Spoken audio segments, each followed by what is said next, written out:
This record jackpot offering, the Mega Millions and Powerball jackpots together are close to $1.5 billion so far, to accountant Daniel Geltrude. On what that means, you know, Daniel, there are a couple of areas to go here. There's some people who are spending hundreds of dollars to get their hands on multiple tickets to improve their chances of winning. And there are others who, one ticket, that's all I need, I'll take my chances. The old, you know, line is someone's going to win this thing, but some people can go a little crazy, right? Absolutely. Look, Neil, everybody starts thinking about it's a dollar and a dream, right? Right. So you got to be in it to win it, all these things. But you know what's interesting? At the beginning of the day today, the Mega Millions was about at 900 million. Now we've broken $1 billion. So what's happening? People are getting emotional. I know I can win this thing. I got to be in it. But the truth of the matter is, your chances of winning this are about 300 million to 1. So if you put that in a little bit of context, that's about one person in the entire country. And if you really want to think big, Neil, and you want to put the Mega Millions and the Powerball together, and you plan on winning both for $1.5 billion, in order to do that, your chances are about 1 in 88 quadrillion. That's an 88 with 15 zeros after it. But hey, you never know. You never know. You never know. You know, there was one guest earlier on the network talking about that. Well, you know, on a $2 investment, if you win the thing, you've already, you know, reversed those odds. So I guess it's in the eye of the beholder. But, you know, a lot of people are very worried about the tax impact. You know, Stuart Marney, our mutual friend, he's very cheap, as you know, and he's against it because the government takes so much. He's right, especially if you get the money up front, and then, you're in New York City and what you pay. I mean, half of it goes away. And he's right about that, but I just think that it's money you wouldn't have had if you didn't. But leaving that aside, how would you advise people who a lot of times want to retain their anonymity because friends come out of the woodwork, and how they invest it?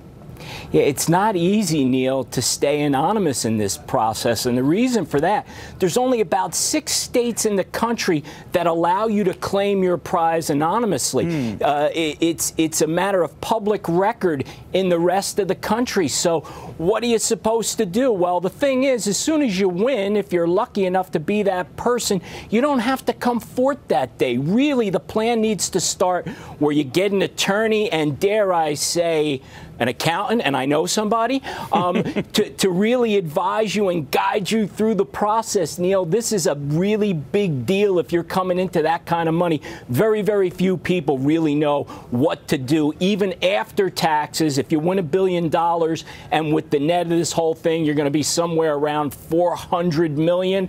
I mean, I know that's not a lot to you, Neil, but for a lot of that's a lot of money. But, you know, a lot of people, you know, waste that money, right? I always say that anyone of any income range who spends more than they make, they're going to lose it. Whether you're making, you know, 10,000, 100,000, a billion, even $1 billion. Mike Tyson went through $1 billion fight fortune, you know, and it seemed unfathomable. So how do you advise anyone with any amount of money about strategies with spending, strategies with what's your kind of quick rules of thumb?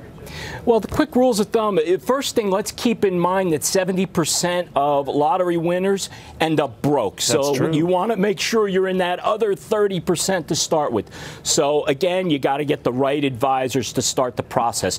And then what you need to do is talk about how you're going to claim that money. One tool you may want to use, Neil, for example, is a trust, which could help you at many different levels as far as protecting the funds against creditors, and also it's a tax play related to estate taxes. And then the other thing, the first thing that you want to do with your money too is get all your debts paid off. That's really the best investment that you could make. And then from there, you take a deep breath and you start with really conservative investments. I mean, you don't want to go crazy and start going into high-risk investments, and everybody's got a friend who could really double your money in no time. So it really takes some discipline here, and the way you develop that discipline is to have the right advisors telling you and guiding you how to handle the process. Real quickly, you're worried about this market, the volatility of late?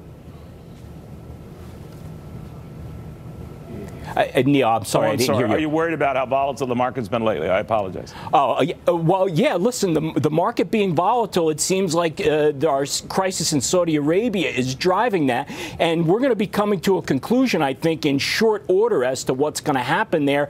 And most importantly, how the president and Congress are going to react. And we'll have to see. All right, buddy. Thank you very, very much. Thank you, Neil. Geltrude, a good read of things. An accountant also by training. He knows of what he speaks. We'll have more to this.